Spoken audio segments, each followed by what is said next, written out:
When I was about 14 years old, I think I was about 14, I was living in Orlando and Disney World opened. And they had a soft opening for people in the community. My dad was a Presbyterian minister and he got tickets somehow for the smaller group that they invited for their soft opening. Tickets for the family to go. And the youth group that I was very involved in was having a party at the home of one of the members on a lake. And we had been looking forward to that too. There was a really cute girl who was hosting it. And I had to choose. This is true. And I chose to go to the lake party. And they all went to Disney World. And I remember I got home first it was probably about 11 o'clock p.m. and they came in the door and I hadn't turned the light out in my room yet and I was in bed already.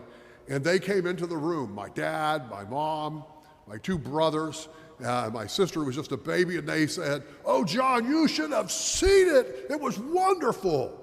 They have a castle there. They had a haunted mansion there, and people dressed up like they were undertakers at the mansion. And they had the trolley that was running throughout, and they had the monorail." And I got mad at them. You know, I didn't want to hear it. I didn't want to hear what was so wonderful that I had missed out on. In fact, I didn't believe them. I thought they're just making some of this up to make me be jealous. They had brought me a tie tack, a Mickey Mouse tie tack, you know, I think because they were thinking of me. But I was mad at them, that they had had this experience and I hadn't. I remember that now, and I come to this 20th chapter of John's Gospel, and I wonder if it was something like that Thomas felt. Because he wasn't there in the first appearances of the resurrected Christ to the rest of the disciples. So listen for that in this memory, in this story. This is really two passages, one where Thomas isn't present and then one where he is present. Chapter 20, verses 19 through 31. And this is taking place, it starts at first on Easter, on the first Easter, the morning of which Jesus had risen from the dead. When it was evening on that day, the first day of the week, and the doors of the house where the disciples had met were locked for fear of the Jews, Jesus came and stood among them and said, "Peace be with you." After he said this, he showed them his hands and his side. Then the disciples rejoiced when they saw the Lord. Jesus said to them again, "Peace be with you. As the Father has sent me, so I send you." And when he had said this, he breathed on them and said to them, "Receive the Holy Spirit. If you forgive the sins of any, they are forgiven them. If you retain the sins of any, they are retained." But Thomas, who was called the twin, one of the 12, was not with them when Jesus came. So the other disciples told him, "We have seen the Lord." But he said to them, "Unless I see the mark of the nails in his hands and put my finger in the mark of the nails and my hand in his side, I will not believe." A week later, his disciples were again in the house, and Thomas was with them. Although the doors were shut, Jesus came and stood among them and said, "Peace be with you." Then he said to Thomas, "Put your finger here and see my hands. Reach out your hand and put it in my side. Do not doubt, but believe." Thomas answered him, "My Lord and my God." Jesus said to him, "Have you believed because you have seen me? Blessed are those who have not seen and yet have come to believe." Now Jesus did many other signs in the presence of his disciples, which are not written in this book, but these are written so that you may come to believe that Jesus is the Messiah, the Son of God, and that through believing you may have life in his name. This is the word of the Lord. Thanks be to God. Here's a Bible trivia question, how many witnesses, how many resurrection appearances are there of Jesus in the New Testament? There's a specific number. How many times do you have an encounter where the resurrected Jesus appears to people. You have the empty tomb, which is counted as a witness. You have the appearance of the two Marys. You have Mary Magdalene, where he appears to her in the garden, and they think she thinks he's the gardener. You have these two scenes, one without Thomas present, one with Thomas present, and there are others. Do you know how many there are? And I see Eric's holding up an answer. I'm gonna let you look for them, all right?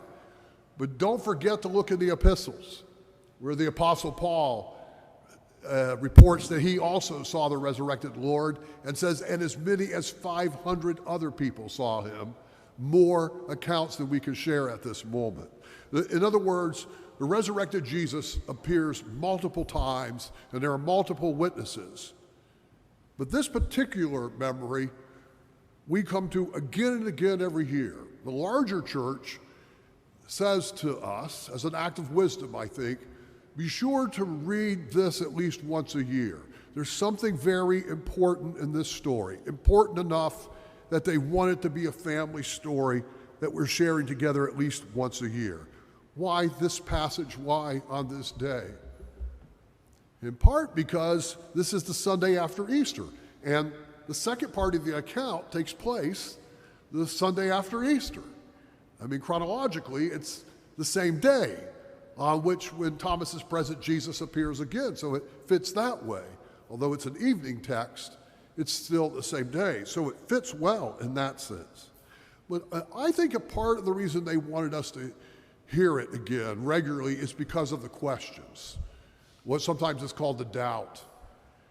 I think they know that doubt is a part of the journey of faith, and they want us to know that they knew that too, that you're not alone in that, and that that was something that Jesus understood and that God addressed with this particular appearance here. There's a place for questions in the Christian faith. There's space for doubts. This is a twofold scene. The room where they're gathered, we don't know for sure, but I think, personally, I think that this is the upper room. I think it's the same room where he gathered with them for the Lord's Supper. I think that for several different reasons, but they're gathered in this room twice. It's a room they know and a house they know. They must have felt safe there.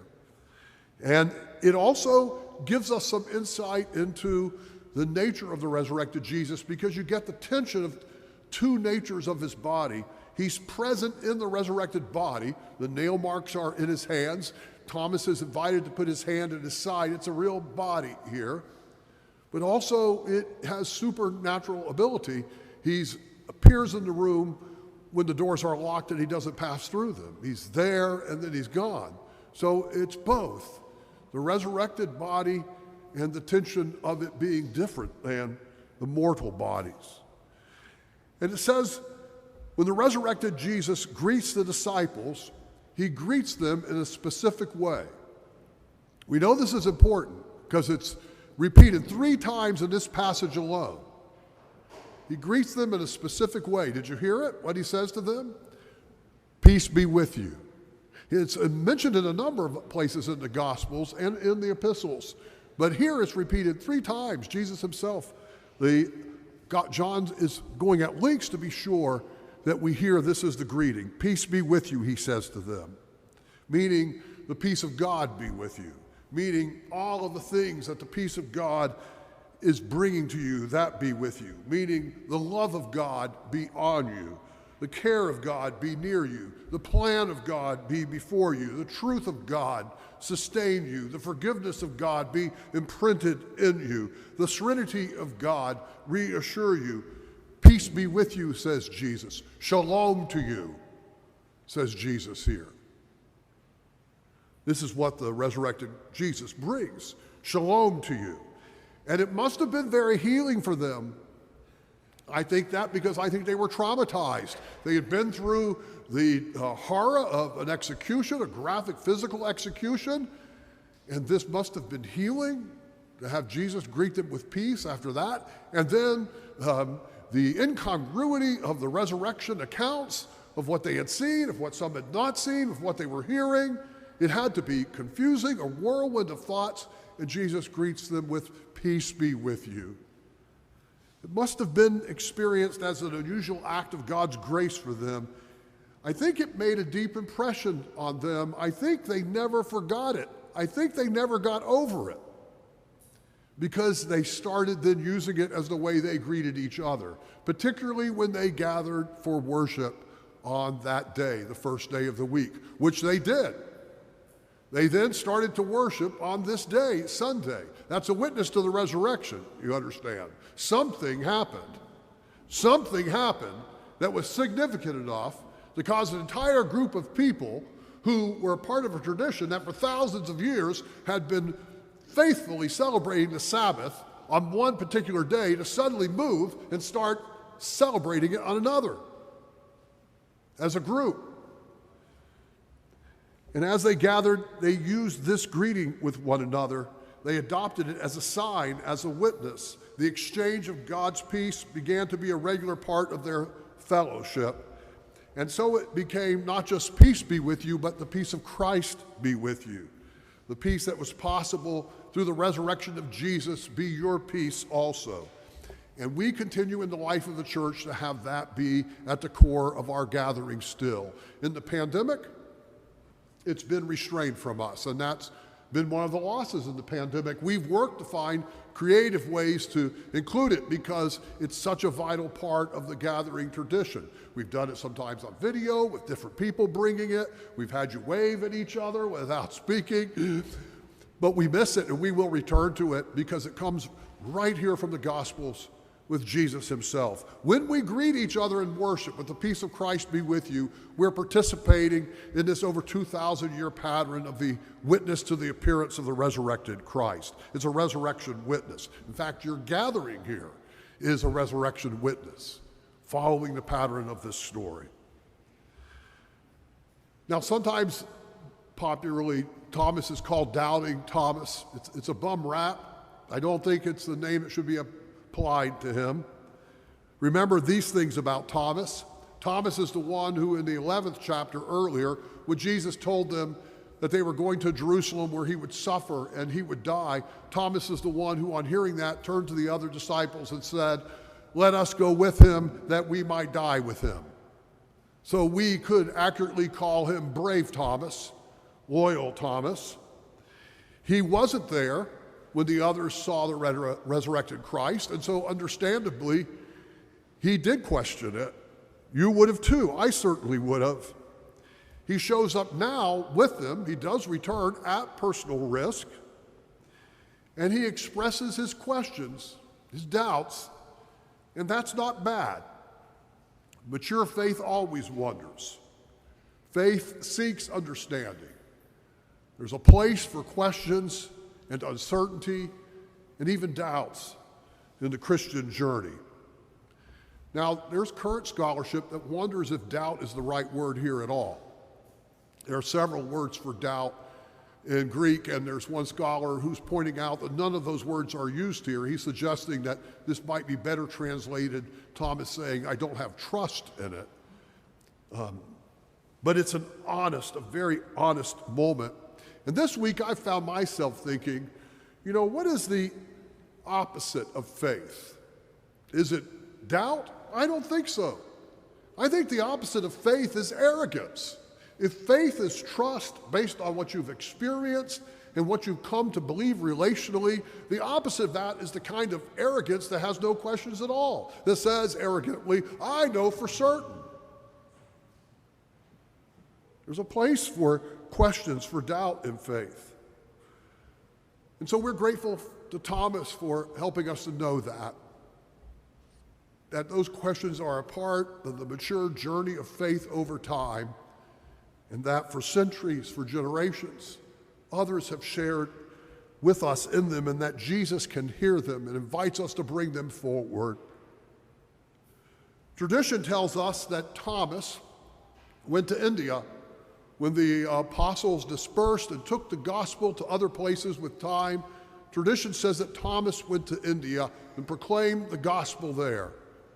In fact, he's still the patron saint of Christians in India, and many Christians in India are called Thomas Christians.